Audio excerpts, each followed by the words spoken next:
It was evening, and the sun was slowly leaving its red glow. The walls of the old house were crumbling, and the door creaking with a gust of wind created a desolate atmosphere. An old man was sitting in one of the rooms of the house. The signs of age and the depth of sorrow were clear on his face. His hands were shaking, but a ray of hope still remained in his eyes. With the sound of the door being pushed, the young boy entered. His face was hard and full of anger. There was disgust and hatred in his eyes, which was growing with every moment. "Father," he said loudly, "what have you done for us? You have never given us a proper life." The old man bowed his head in pain, his voice trembling. "Son, whatever I could do, was that not enough?" But the young man did not listen to his words. He stepped forward and slapped his father on the shoulders and said angrily, "Nothing. You never gave us anything. And now our lives are ruined because of your failure." In the other corner of the room, the girl, who was the young man's sister, stood with tears in her eyes. She was also young, but her life was already filled with sorrow and disappointment. There were traces of alcohol and gambling addiction on her face, and a bitter smile on her lips, trying to hide her inner pain. The son looked at him and said with a cold and evil look, "You can't do anything either. You have completely ruined your life." The girl shook her head slightly, but said angrily and mischievously, "Yes, maybe I took the wrong path, but at least I am still alive. And you are just sharing hatred." Hearing this, the young man stepped towards her and knocked her to the ground with a strong push. Blood started dripping from the girl's face, but she did not scream. A strange habit had developed within her, to remain silent despite the pain and suffering. The old man said in a trembling voice, "What is happening? This is my son. My daughter. What are you doing to my children?" The son looked at him and said, "Father, you have never given us anything, and now I have come to end it all." The walls of the room were covered in heavy fog, and a thrilling rustling could be heard with the wind coming from outside, as if predicting the coming danger. At that moment, another wave of anger rose within the young man. He thought that he could no longer tolerate any more obstacles. He already felt a broken piece of wood in his hand, and he picked it up and moved towards his father. The girl stopped her brother's movement despite the pain, saying, "Stop! This will take you back. You have no right to do all this." But the young man ignored her and said, "You too must learn a lesson. This is all the result of your and your father's failure." The old man, who was already weak, sat on the ground and put his hands over his face. In his heart, along with the love for his children, there was a deep wave of fear and shame. He knew that this was no longer the time for mere talk. This was all going to happen, and for him every moment felt closer to death. At that moment, a sudden noise came from outside the house. Someone knocked loudly on the door. The young man's attention was drawn there, and for a moment his anger and intensity subsided. But he knew that the suspense and danger were not over yet. The girl looked up from the ground and said, "This is not over. There is still time. If we take the right steps." But the young man cut her off, saying, "There is no time left. Whatever has to happen now." The sound of a knock on the door made the atmosphere in the room even more tense. The young son's eyes widened, and his hands were still fixed on the broken piece of wood. His sister stood a little distance away from the ground, trying to stop her brother's movement. The door opened loudly, and the person standing outside seemed like an unknown shadow. Dust had settled on his clothes, and a stern and decisive look was reflected on his face. The young man braced himself as he saw him, as if an enemy had arrived. "Who are you? How did you get here?" the young man asked angrily. The man remained silent, only taking a deep breath, and then said, "I am aware of the situation in your home, but I have come here to change everything, if you want it." The young man's face showed a mixed expression of surprise and sadness. He said, "We don't need anyone, we only want what is rightfully ours, and for what we cannot get, we can do everything for it." The man standing outside stepped into the room. His presence carried a silent but serious power. The girl looked at her brother as he came and said, "Maybe it can stop us. Maybe it can show us a new path." The old man, who was already sitting on the ground, raised his head slightly and looked at the man who had come out. There was a mixed expression of fear and hope on his face. He said, "Can you really change everything here?" The young son looked at the man standing outside and said with a laugh, "Do you think you can come and change our world? It's in my hands, and I'm not afraid of anyone." After that, the young man looked at his sister and patted her head, which was still throbbing with pain. Instead of screaming, the girl only made a small sound, reflecting both emotion and pain. The man standing outside remained silent, but his eyes were fixed on the young man, as if he knew everything. Suddenly he said, "The injustice you have done to your father and sister is the result of your inner pain and misguidance. But there is still time. You can change if you really want to." The young man's face was confused and surprised for a moment, but then his anger rose again. He said, "I have achieved nothing even after destroying myself and my sister. Everything is in vain. No one can save us." The girl said quietly, "Brother, perhaps this opportunity is a new path for you. But you have increased your hatred so much that you are destroying yourself and us." The old man slowly said, "Son, I have done everything for you. You don't understand, but I have never left you." At that moment, the young man slammed the piece of wood he was holding in his hand on the ground. The anger in his eyes subsided, but there was still a glimmer of hatred. He said, "Maybe you say everything, but these are all just stories. The truth is that we are all failures." The man standing outside took a step forward and said, "Your story is not over yet. You have a choice, to follow the path of hatred or the path of love and forgiveness. But the decision is yours." Hearing this, the girl said softly, "Brother, if you miss this opportunity, the light will never return to our lives. You have to understand that your every move is affecting all of us." The young man listened to him, but the storm inside him was still not under control. He took a deep breath and said, I will think, but right now, I cannot control my anger right now." At that moment, some papers flew in with a gust of wind from outside the old windows of the house, bringing an old secret and memories of the past. The young man looked at the papers, and for a moment his anger stopped. His eyes held a mixture of surprise and suspense. Silence fell in the room, and everyone held their breath, wondering what the next moment would bring. Will the young man be able to control his anger and hatred, or will this cruelty and rudeness reach its peak?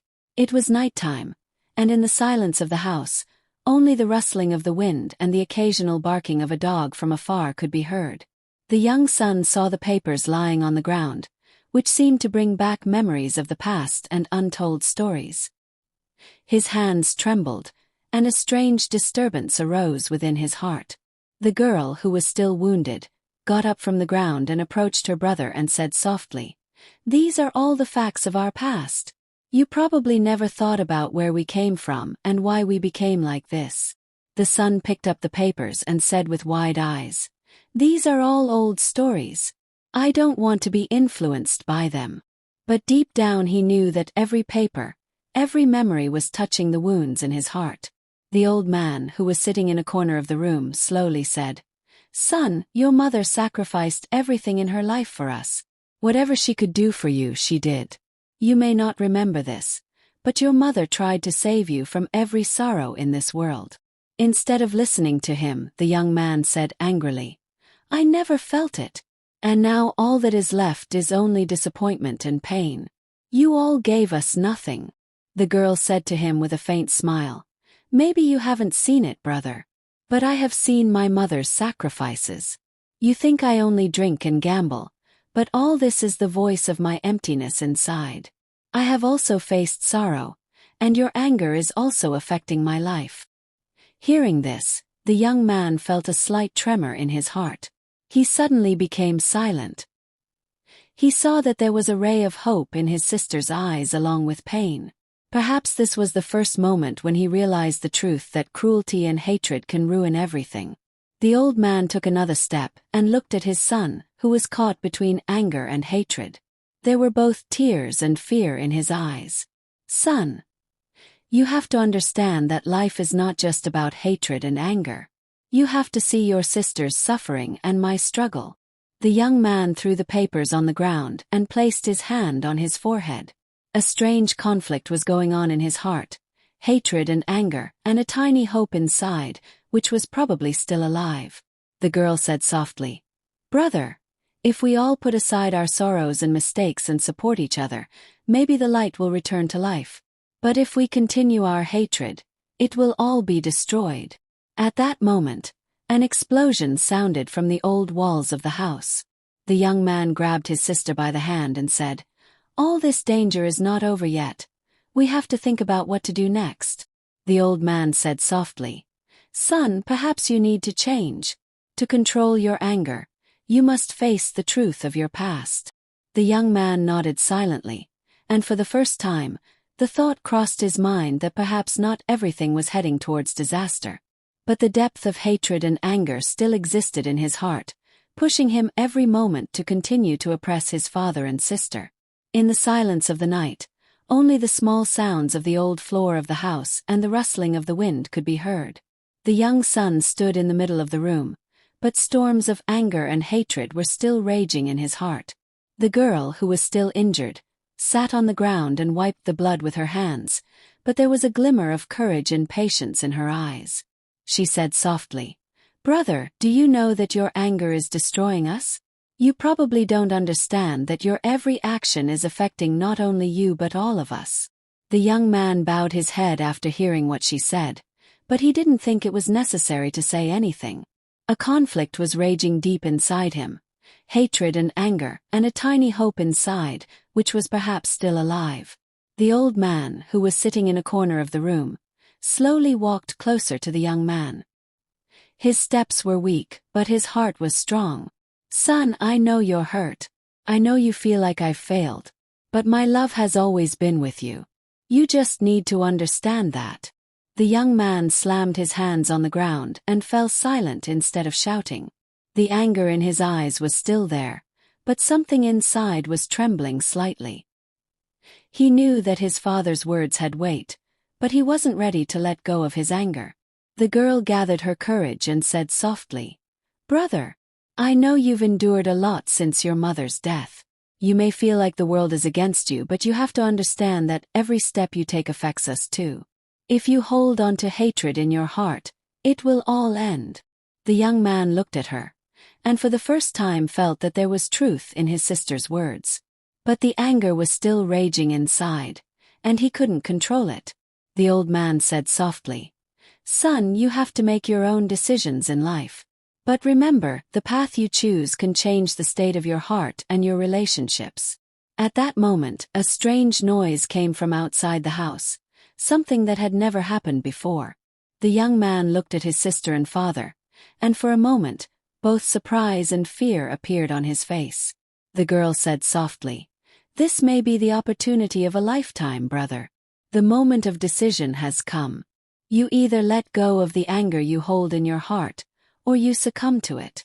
The young man took a deep breath, and for the first time felt the battle within him, a serious conflict between hatred and love, anger and compassion. He saw that if he followed the voice of his heart, everything could change, but if he continued down the path of anger, his life would be destroyed forever. The night was deep and silent once again, but a storm had broken out inside the house. The young son's eyes were red. The poison of alcohol and hatred was running through his body like a snake. He was breathing heavily, as if the last bit of humanity inside him was about to disappear. Suddenly, he picked up the large iron rod kept under the table and hit the floor with a thud. The sister's soul trembled. The blood drained from the father's face. "Today I am about to end this game." There was horror in the son's voice. "You two pushed me into the darkness. Now I will give you a grave even deeper than the darkness." He rushed to his father and swung the rod in the air and hit him on the shoulder. The old father fell to the ground groaning in pain. His bones seemed to snap. "Son, have mercy." But the words died in his mouth. The sister screamed madly and rushed forward. "Brother! For God's sake, don't do it." But he grabbed her by the hair and dragged her to the wall. "You too are the root of my ruin. Today I will take your breath away too." He had raised the rod when suddenly the sister cried out loudly in helplessness. "Mother, forgive us." Hearing these words, the son's eyes flashed for a moment, but the next moment he went mad with anger and slammed the rod against the wall. The plaster of the wall cracked and shattered. "Now you too are prisoners of this room." He stomped his feet in anger and went out and locked the main door of the house with a big lock and put the key in his pocket. The old father was lying on the ground trembling. The sister started crying against the wall in shock. "This will kill us. This will truly destroy us," she said in a trembling voice. Suddenly a car stopped outside. A shadow appeared to be running around the door. The wounded father and sister looked at each other with frightened eyes. "Has anyone come to help us? Or is there a new problem?" There was a final hard push on the door. Grrr! The rotten wooden door broke with a scream. A terrifying shadow rushed in with a cloud of dust and dirt, a tall, heavy body, a thick iron chain in his hand. His face was half covered with a black cloth. The sister screamed, tearing her throat. "Abba!" The old father had barely stood up when that shadow pounced like a lion and wrapped its chain around his father's chest, giving him such a shock that the father fell on his back to the ground. He didn't even dare to groan in pain. "Do you recognize me?" His voice was venomous. The father's eyes widened. "Naim, are you alive?" The mysterious man laughed. A terrifying, beastly laugh. "Yes, your cruel son killed me and threw me away. I wasn't dead. And today I have returned to destroy your family." He turned to the girl. The sister was trembling against the wall. He twisted the chain and shouted at her legs all the time. "Chat talk." Her scream echoed in the room so much that the trembling father put his fingers in his ears. Just leave my daughter alone. Take the revenge you want from me and my son." But there was blood in Naeem's eyes. "Your son will come before me soon. First, I will make an example of you too so that when he comes, he will suffer." He grabbed the girl by the hair and started dragging her to the floor. The girl was screaming and covered in blood. She picked up an old glass and wanted to stab her, but Naeem crushed her wrist with his boot. There was a painful sound of a broken bone. The girl continued to struggle in her place. The old father fell at his feet crying, "For God's sake, have mercy. I have seen so much suffering in my life." Naeem pressed his father's neck with his foot and lifted the chain up. "Today neither God will listen nor will there be mercy. Today only revenge will speak." At that moment, the sound of someone's pounding footsteps began to be heard from the far corner of the street. Very fast, very dangerous. Grunk. The man was returning, trembling with rage. The real enemy of this cruel family. That same son. The sound of footsteps coming loudly in the street began to increase. The air had a mixed feeling of gunpowder, alcohol and blood. Suddenly, a shadow began to tremble at the door. Naeem jumped up and put the chain around his sister's neck and squeezed it tightly. A pitiful scream came out of the girl's mouth. The father was groaning with folded hands and looking helplessly at the inner door from where he now felt the return of his cruel son. The next moment that door opened with a bang. The son entered. His shirt was wet with alcohol. His eyes were red, a broken bottle in his hand, as if he had come to invite death. He saw his sister lying on the ground in a pool of blood, writhing in agony. His father half dead at Naeem's feet. He took 2 steps forward, then a venomous, mad laughter. "Ha, yeah. So you finally came back, Naeem. You were so eager to take revenge. Take it. Take it in front of me. I don't care." The father and sister were stunned. "Son, what are you saying? Save us." The son stepped forward and leaned into Naeem's ear and said in a cold tone, "Do whatever you want to do, but remember, after killing these two, your death will be at my hands. and that death will be so terrible that you will beg to live. Madness flared in Naeem's eyes. He grabbed his sister and slammed her hard against the wall. The girl began to faint from the pain. The old father shouted, "Hey, someone, have mercy!" But the son sat on the chair with his legs crossed, lit a cigarette silently, and watched the heartbreaking scene as if it were a scene from a movie. "How much cruelty will you inflict?" Naeem asked in surprise. The son exhaled smoke and said, "Today I want to see with my own eyes what the ultimate limit of pain is. First kill them. Then come to me." Hearing these words, the sister's breathing quickened. Naeem now moved forward with full force, and his hand raised as if to take life. Naeem's chain was stretched around his sister's neck, but death had not yet fully taken hold. At that moment, the son got up from the chair. His eyes filled with crazy pride. He moved forward while gritting his teeth. "Stop, Naeem." Naeem looked at him in surprise. The son was now standing at his sister's head. A slight movement on his sister's lips. She looked at her trembling brother. Perhaps she understood that now my brother had come to save me. But at that moment, the son snatched the chain from Naeem and scolded him with a venomous smile. "Did you come to take revenge? I will take revenge myself, from these two. They are the reason for my failures." Naeem was shocked. The old father cried, "Oh no, son, for God's sake." The son moved forward, grabbed his sister's hair in his fist, and raised his face. The sister, barely breathing, said only, "Brother, please. I will die." The son said in a cold tone, "All that remains is to die.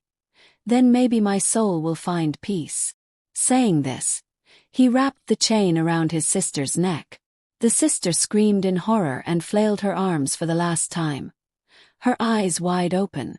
Bang! In a few moments, her breath stopped, her neck went limp, and her body fell lifeless to the ground. The old father held his heart and fell there. "Hannah! My daughter!" Naeem also stood there, stunned, for a few moments. He had never imagined this cruelty. The son stumbled over his sister's lifeless body, threw the chain away, and laughed like a madman. "Now I see why my fate doesn't change." The father falls at his feet crying, "You have become a beast, son. May God never make you happy." The son angrily punches his father and pushes him back. "Be quiet. Now it's your turn." The episode ends on a terrifying note. Naeem is also scared. The sister is dead. Is the father's death certain now? Or is nature about to make some extraordinary decision against this cruel son? The room smelled of blood.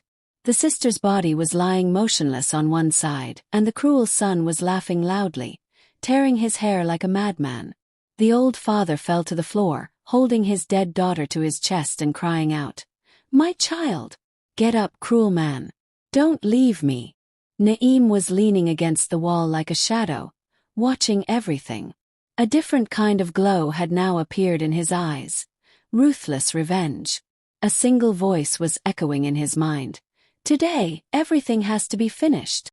The old father bravely turned around, and crawled and fell at Naeem's feet, saying, "Son, if you are really alive, then save me from this cruel man.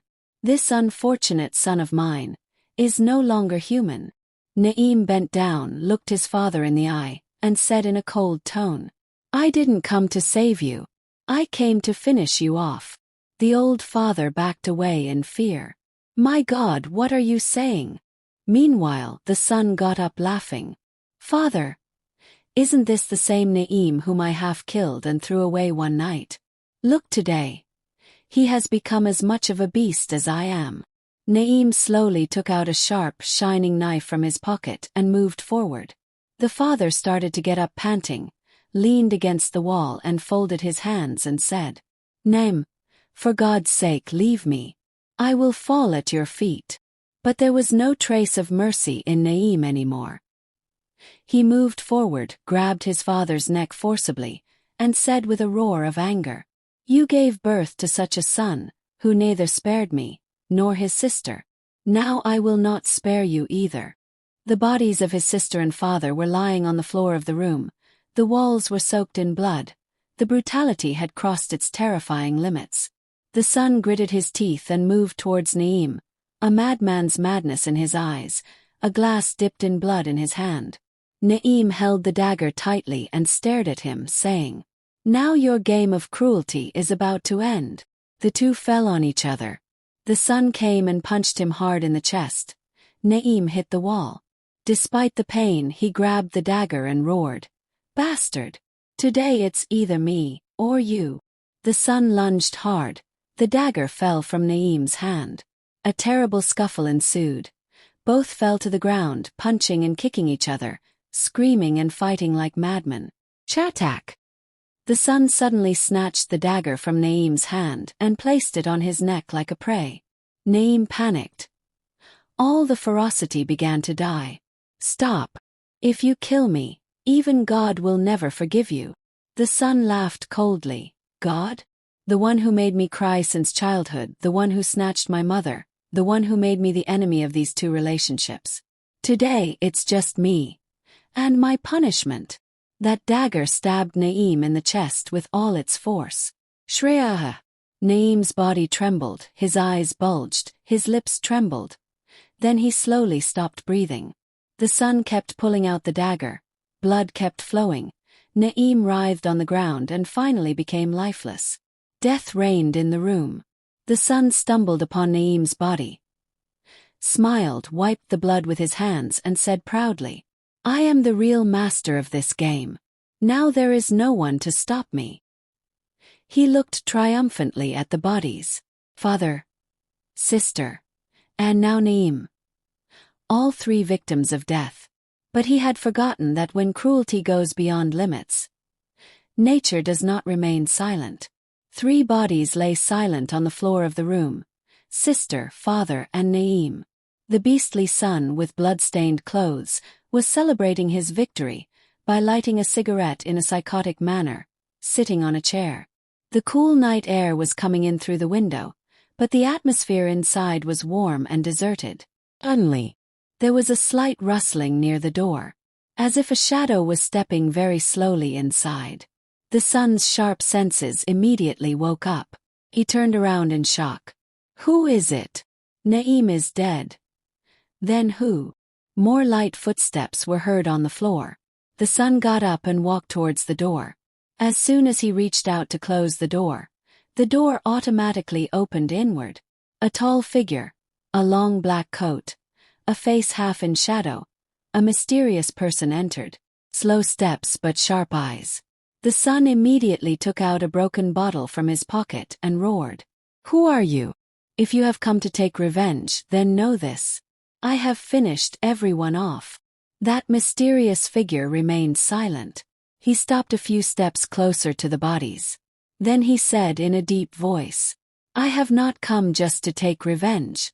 I am the one who is going to make the real game of this story." The son was shocked. "What do you mean?" The man bent down. He smiled slightly at the sight of Naeem's body, and slowly said, "Naeem, your sister, your father. All this was just the beginning. The truth will come out now. Because you have no idea that your mother's death was not an accident, but a conspiracy." The son's face turned pale. "Shit. What are you talking nonsense about?" The mysterious man took out an old pendant from his pocket, which was slightly stained with blood. At that moment, the son's eyes widened in surprise and fear. "This pendant. It was around my mother's neck the night she died," the mysterious man said. "Do you want to know the truth? Then get ready. You think you are the murderer. But the real murderer is someone else.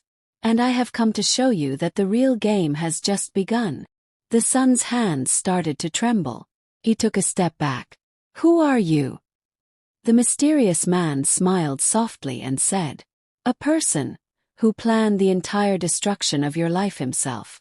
I belong to your past. And now I have come to finish you off, to punish you for the sin that you have earned by killing the relationships of the whole world." The son kept backing away with eyes full of surprise, as if the ground had given way under his feet. The mysterious man took one step forward, holding the pendant in his hand. I am the one whom you could never know. Ali, your mother's real brother. The son's breathing stopped. Ali? But my mother never told us that she had a brother. A bitter smile appeared on Ali's face. Yes, because he had hidden the biggest scar on his heart to save his honor. Your mother didn't hide it. Your father hid it. The son looked at his father's body in shock. What do you mean? Ali now came fully into the light, bloodshot eyes, old torments on his lips. Your father wanted to forcefully marry your mother, but she loved someone else. When I raised my voice against this relationship, he drove me crazy and banished me from the city. Then he forced your innocent mother to marry. And even after becoming a mother, he kept beating and humiliating her every day. She was my sister. I couldn't save her. The son was shocked. This is all a lie. Ali's voice echoed. If it were a lie, I wouldn't have come today. And listen. Your mother's death was actually murder, which your father had made out to be an accident. The bottle fell from the son's hands. Images of the past began to flash before his eyes. His mother's body full of bruises, silent sobs, crying every day, his father's screams. Ali quickly took out an old photo and doctor's reports from his pocket and threw them on the floor. Look, this is the report from the night your mother's breathing was forcibly stopped forever. The son sat down on his knees. Madness began to flow from his eyes. No, all this can't be true. The injustice I did. It was to avenge my mother. Ali's voice was electric. Mother's revenge. You gave an easy death to your mother's murderer father. But for the mother who gave birth to you, you killed your sister. The son's body shook. He continued to sit on the ground.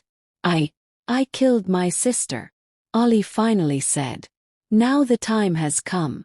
You will have to pay for the pain you have caused others. Either you will die from here, or go to the madhouse. Because now the game is in my hands. Nephew. The episode ends here on an endless suspense. Will Ali now give his nephew death or a punishment that is worse than death? Will the son regret his actions or will he resort to another atrocity? The bodies of his sister, father, and Naeem lay on the floor of the room. The black mist was licking every corner of the house. The son was sitting leaning against the wall. His eyes filled with fear, confusion, and defeat. Ali sat down on the chair right in front of him, his deep eyes staring right into his soul. Now the killing is over. The punishment begins. Ali said softly. The son raised his head. If you have to kill, then kill. I am not afraid of dying. Ali laughed, a cold, stammering laugh. No. You will receive a punishment that is worse than death. Emotion, remorse, madness. And this punishment will last until you scream and accept the blood on your own hands. Saying this, Ali took out an old diary from his bag. The diary that his son's mother used to secretly write in every day. On the first page of the diary was the mother's trembling writing. If this world doesn't listen to me, my diary will definitely listen. Ali opened the page and began to read the text written in the mother's voice. Today he hit me again. My son saw everything. I laugh and hide my tears in front of him because I'm afraid. Maybe this child too, one day, may become like his father. The color drained from the son's face. Just stop all this. I can't listen. Ali tore the page and hit his son in the face. You will have to hear all this. You can raise your hand, but these words will kill you. After that, Ali turned off the lights in the room, leaving only a faint yellow bulb lit. The shadows of the bodies lying on the floor began to wave on the walls. It seemed that those shadows were alive and staring at his son. Now you are not alone, Ali whispered. You will see these 3 bodies every moment, every breath. When you sleep, your sister will sit on your chest and shake you.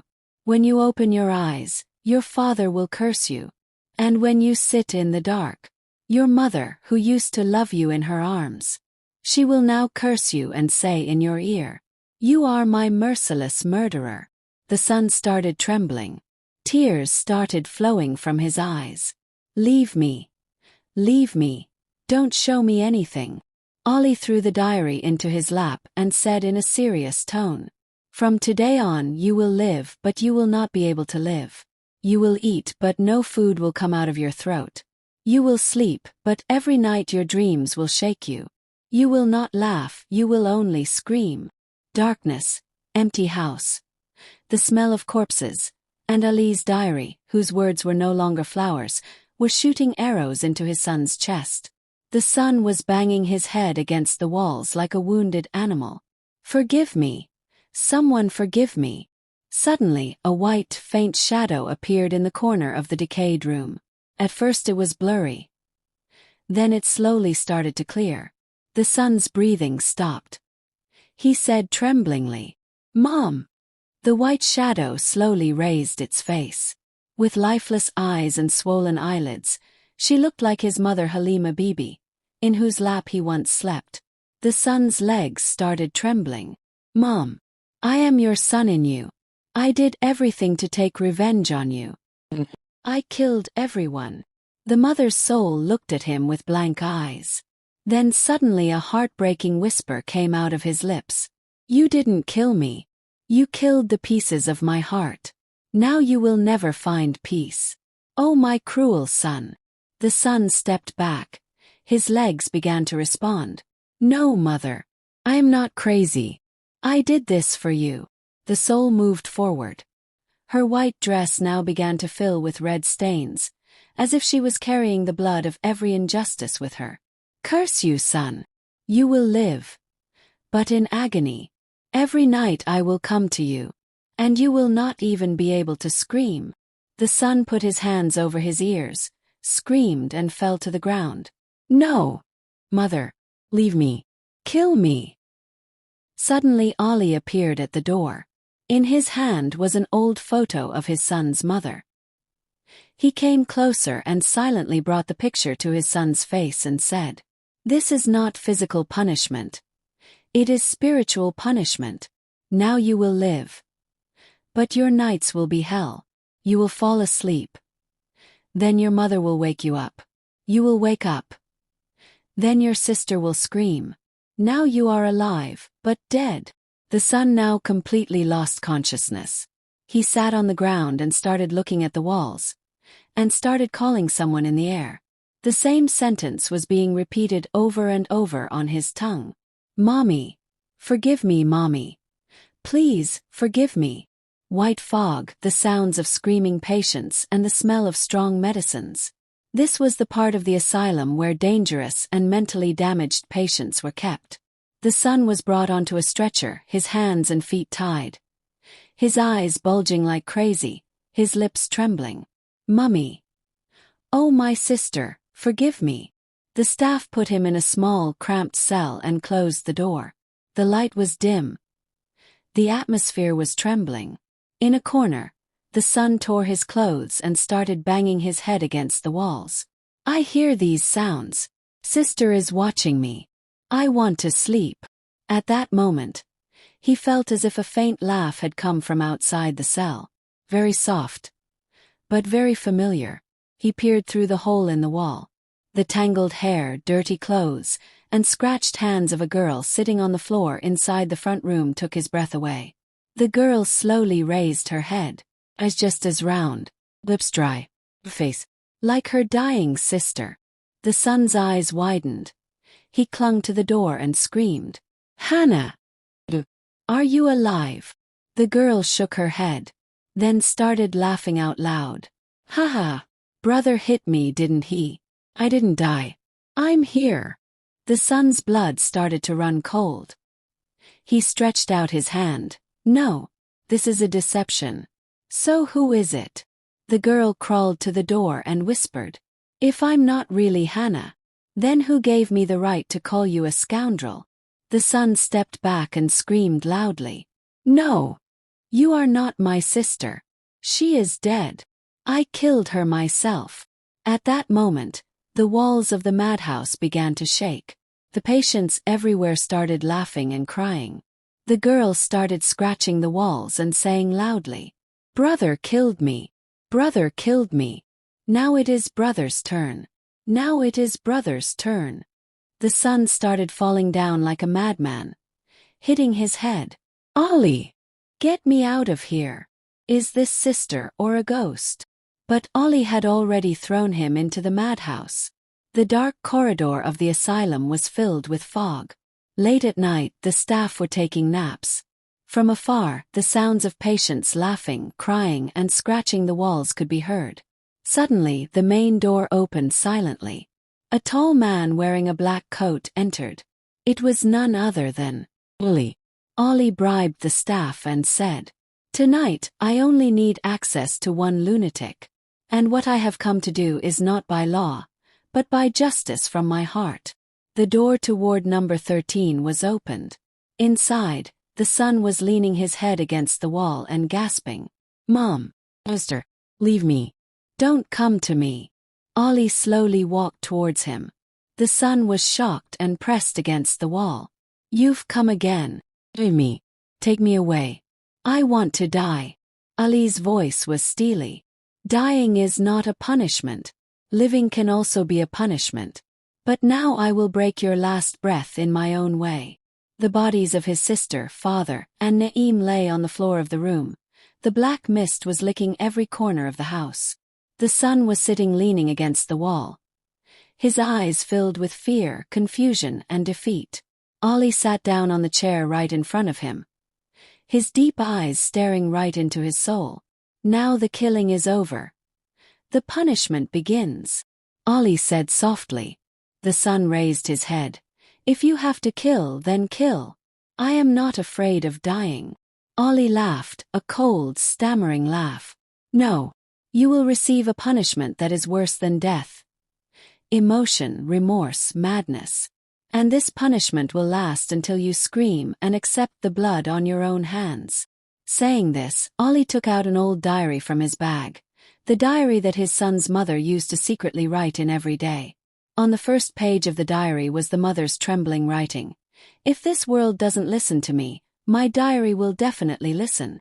Ollie opened the page and began to read the text written in the mother's voice. "Today he hit me again. My son saw everything. I laugh and hide my tears in front of him because I'm afraid. Maybe this child too, one day, may become like his father." The color drained from the son's face. "Just stop all this. I can't listen." Ollie tore the page and hit his son in the face. "You will have to hear all this. You can raise your hand, but these words will kill you." After that, Ollie turned off the lights in the room, leaving only a faint yellow bulb lit. The shadows of the bodies lying on the floor began to wave on the walls.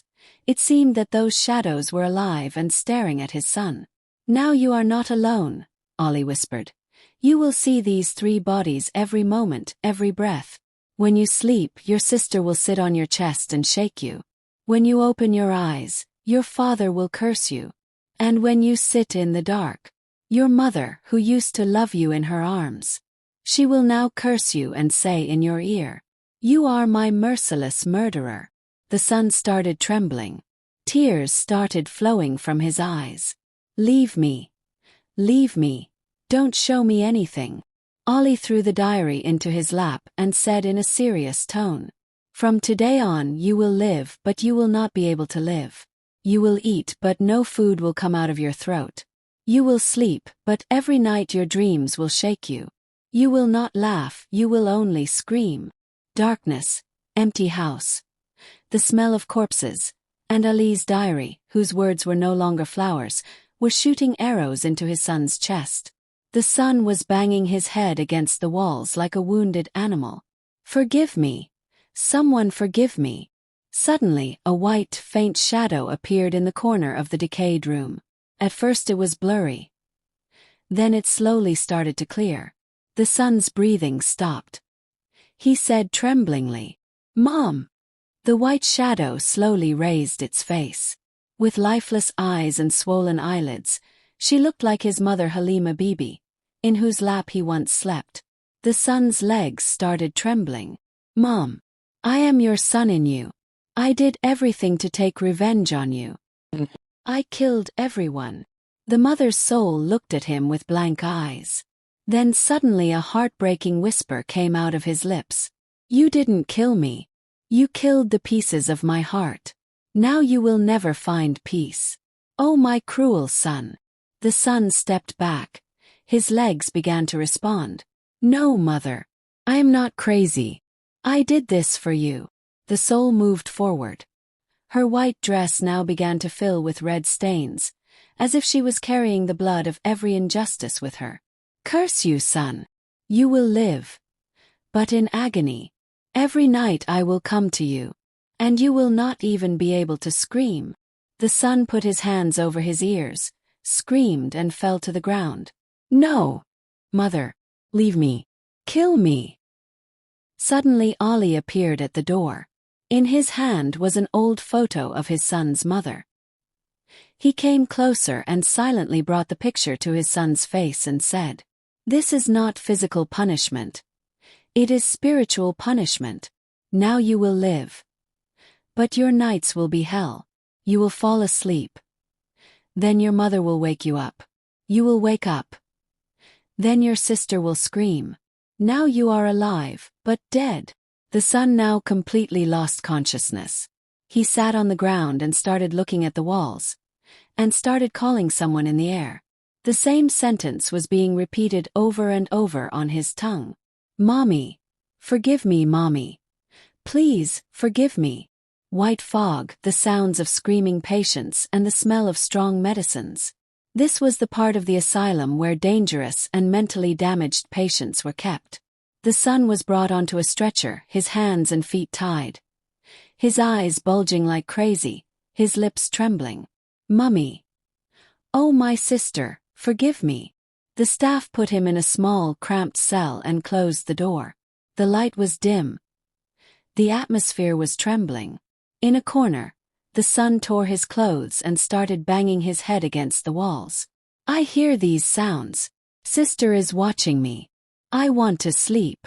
At that moment, he felt as if a faint laugh had come from outside the cell. Very soft, but very familiar. He peered through the hole in the wall. The tangled hair, dirty clothes, and scratched hands of a girl sitting on the floor inside the front room took his breath away. The girl slowly raised her head, as just as round, lips dry, face, like her dying sister. The son's eyes widened. He clung to the door and screamed, Hannah! Are you alive? The girl shook her head, then started laughing out loud. Ha ha! Brother hit me, didn't he? I didn't die. I'm here. The son's blood started to run cold. He stretched out his hand. No, this is a deception. So who is it? The girl crawled to the door and whispered, If I'm not really Hannah, then who gave me the right to call you a scoundrel? The son stepped back and screamed loudly. No! You are not my sister. She is dead. I killed her myself. At that moment, the walls of the madhouse began to shake. The patients everywhere started laughing and crying. The girl started scratching the walls and saying loudly, Brother killed me. Brother killed me. Now it is brother's turn. Now it is brother's turn. The son started falling down like a madman, hitting his head. Ollie! Get me out of here. Is this sister or a ghost? But Ollie had already thrown him into the madhouse. The dark corridor of the asylum was filled with fog. Late at night, the staff were taking naps. From afar, the sounds of patients laughing, crying, and scratching the walls could be heard. Suddenly, the main door opened silently. A tall man wearing a black coat entered. It was none other than Ollie. Ollie bribed the staff and said, Tonight, I only need access to one lunatic. And what I have come to do is not by law, but by justice from my heart. The door to ward number 13 was opened. Inside, the son was leaning his head against the wall and gasping. Mom, sister, leave me. Don't come to me. Ollie slowly walked towards him. The son was shocked and pressed against the wall. You've come again. Leave me. Take me away. I want to die. Ali's voice was steely. Dying is not a punishment. Living can also be a punishment.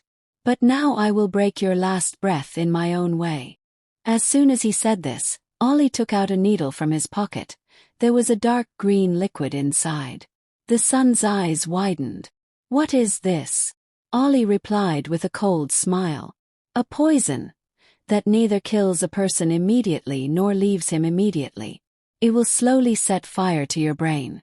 It will show you everything you did over and over again. Then your own screams will finish you off. The son ran towards the door, but Ali grabbed him by the waist and knocked him down, squeezed his arm, and slowly lowered the needle into his neck. The son screamed. No, not Ali. Ali whispered. Now you will either chew yourself up in madness, or the demons will tear you apart. From today on, every night of yours will be more terrifying than death. This is my revenge. And your punishment really begins today. The son started shaking on the ground, blood coming out of his eyes. Strange screams started coming from inside, as if he was seeing shadows from another world. He was scratching his ears. They are coming. My sister, my mother. Let me go. Ali stepped back and closed the door, took out an old diary from his pocket and said, Sister, I have started taking revenge on you. Now with every scream this beast will break, until its breath stops. The darkness of the night spread to every corner of the insane asylum. The son's breathing was rapid and irregular. He would bang his head against the walls, fall to the ground and cry, and scream at the imaginary shadows of his mother and sister. No. Leave me. Mummy. Hannah. I forgive you. Cold gusts of air were blowing from the ceiling of the cell, and he seemed to be fighting with a terrible noise inside him. His eyes were bloodshot. He sat on the ground with his hands over his ears, and began to scream over and over. Why did I do all this? Leave me. Leave me. Then suddenly, that son's madness reached its limit. He bit his own arms, tore his hair, and began to roll around on the ground. The sounds of his screams echoed throughout the insane asylum. He was fighting with himself, clashing with his memories and his fate. Every moment he heard his mother's curses and his sister's screams, and he began to believe that he himself was not alive, but a living ghost. In the dead of night, when no one was listening, he finally fell unconscious on the ground. First a light breath, then another. And finally a long silence fell. The son, alone, was dead, suffering the punishment of his madness. The only sound left in the cell was the echo of his breathing, which gradually subsided and then disappeared completely. Now only silence and terrible memories remained in the room of the madhouse. Ali's punishment was complete. The cruel son had received the punishment for his own actions by his own hands and lost his life. After his son died in the asylum, Ali stood in the corner of the room. For a few moments, he silently looked at his hands, a strange feeling of peace and anger in his heart. Now he understood that the act of revenge brings no peace to anyone. His son took revenge for his own actions, and Ali felt in his heart. Justice is never achieved through blood and cruelty, but through wisdom and instructive experience. Ali opened all the doors of the cell. The other patients in the asylum were looking at him in surprise, but Ali stepped out quietly without scaring them. He came out and sat down quietly, and for the first time, he began to think from the depths of his heart. I did not kill anyone with my own hands, but the desire for revenge also killed a human being. This pain and loss are teaching me a lesson. I will now use my life in the right way. After that, Ali decided that he would help institutions and people who were victims of cruelty and madness. He would listen to their stories, take care of them, and give them the right guidance with his strength and wisdom. As soon as he left the asylum, the morning light fell on Ali's face. In the light, he stood with the color of peace and hope. The sorrow of his son's death was still in his heart, but his heart had accepted. Now is not the time for revenge and vengeance, but for reform and help. Ollie sat in the courtyard of his house on a moonlit night. His heart was still filled with the pain of his son's actions, but now it was filled with a sense of learning and reformation instead of anger and revenge. He changed his life's purpose: to learn from mistakes and save others. What happened in the asylum taught him that power and decision-making should always be based on wisdom and compassion, not revenge and cruelty. Ollie began to meet with people in his community, helped affected families, and planned to open schools and small hospitals for the needy. Every day he spent with the memory of his son, but now the memories gave him encouragement and lessons instead of fear or anger. One day Ollie smiled at a little boy, who was just as mischievous and naughty as his former son. Ollie told the boy his story, explained the consequences of his mistakes, and treated him with compassion and love. The boy stopped being naughty and started learning from Ollie's lessons. Thus, Ollie changed his life and became a beacon of light for others, and transformed the story of sorrow, oppression, and revenge into a story of learning and hope. The story ends with a bright message. Oppression and revenge never bring peace, but lessons, reform, and love always bring light to the heart.